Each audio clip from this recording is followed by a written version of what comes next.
is an illustrated journal, and it's full of writing and drawings that tell the story of the days of your life.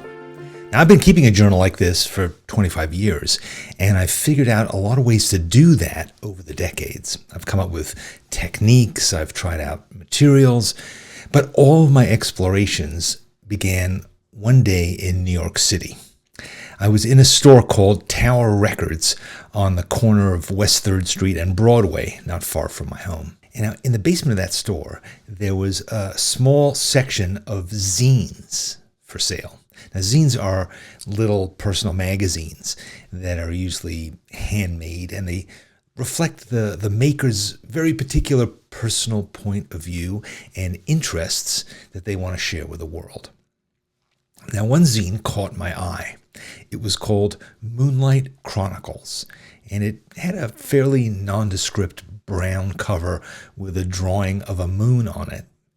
And when I flipped it open, I discovered what appeared to be a personal diary, all handwritten and illustrated with simple drawings. Now, I'd never seen anything like this before, and I was excited by this opportunity to read somebody else's diary. I think that's always intriguing to get to see someone else's personal view of the world. If you've ever read your big sister's diary with a lock on the cover, you know what I mean. So I spent the next couple of days studying this little booklet and sharing a month or two of another person's life, a person who I'd never met and whose life couldn't have been more different from mine. The author of this zine was called D. Price, and he lived in a very, very tiny town in eastern Oregon, several thousand miles west of my home in New York City. And in this journal, he described very simple things in his life: what he ate, where he drove, stuff about his car, his ex-wife, his 2 children. He talked about going on hikes in the mountains and things he had found or built, ranchers, cows, tractors. And he illustrated all these little stories with these very simple pen drawings, and I was utterly charmed by it. In time, I got a subscription to the zine, and every few months I'd get another little booklet full of adventures and drawings from Oregon. And I came to learn more and more about the man who made these magazines. He was a former photographer for a small newspaper in town, and he had taught himself to draw when he was in his 30s, which is very much like what I had done. But over time, he fell more and more in love with drawing, and he ultimately gave up his job as a photographer to just pursue this new passion and to produce this little magazine.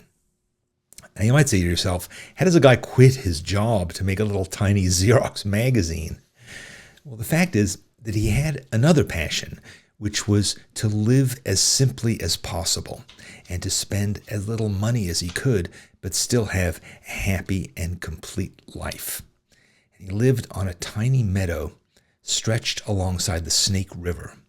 And in this meadow, which he rented for just like $100 a year, he built a series of these little small buildings.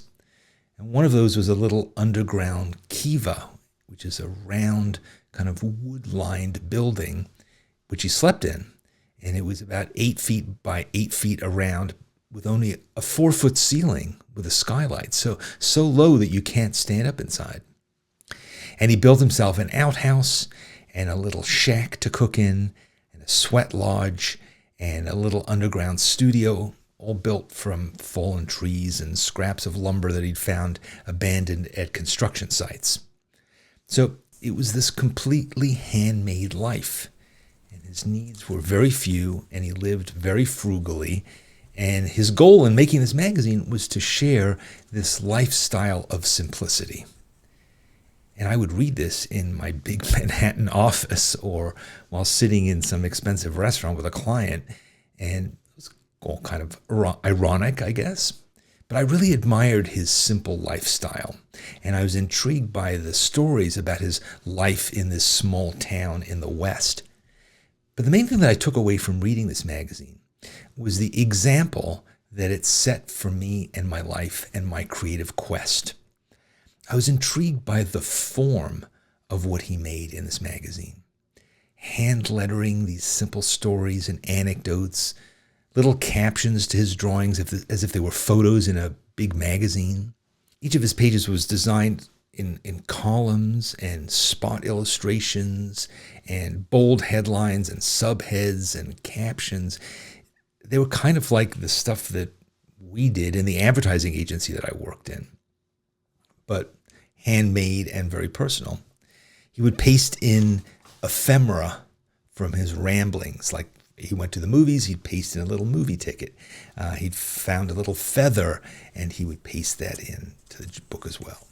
And he would draw a map of the area that he was going to hike in and draw a little trail to show where he'd gone. And occasionally he would paste in little photos, maybe ones that he had taken on with a small Polaroid camera or ones that he had printed and reduced in size, and he would add them into the composition. And he was a really great photographer. And he'd take these black and white photographs. They were just really evocative and powerful. And sometimes he would write on the picture. That was really cool. Always with these neatly laid out pages, artfully composed, and yet always very human, very handmade feeling. There are no computers involved, no fonts, just never fancy. Just handmade in his little wooden studio. And then it would appear in my mailbox here in New York. And he loved to read novels and philosophy and books about nature and history. And then he would copy out quotes that he found that were resonating with him, and he put them into the pages of his sketchbook as well. And I thought to myself, I bet I can do all of these things too. I mean, my life is so different from his, but I could use these devices and these techniques to illustrate the pages of my own journal of the events of my life in the big city.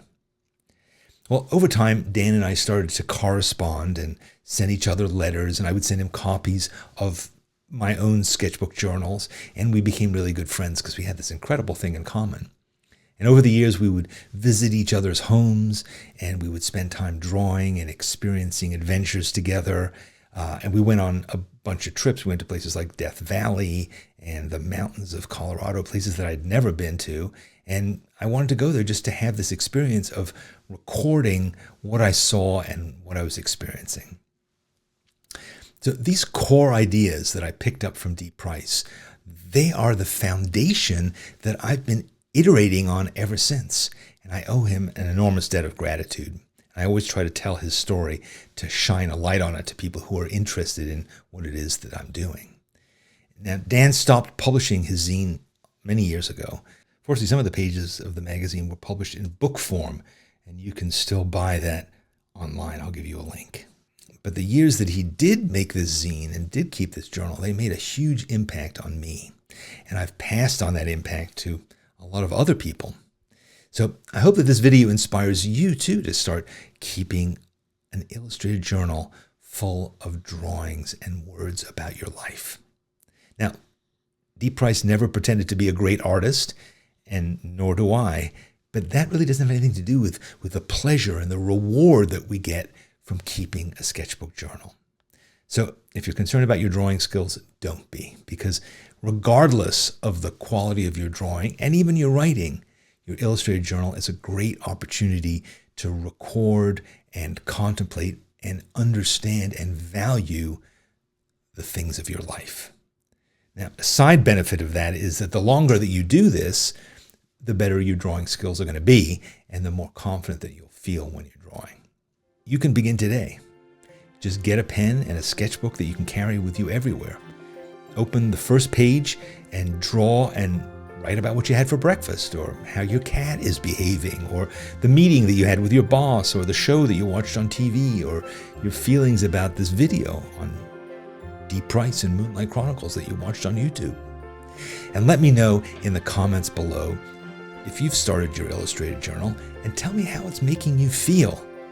It's going to be a lifelong adventure, and it's all going to start today with this inspiration, I hope. Enjoy.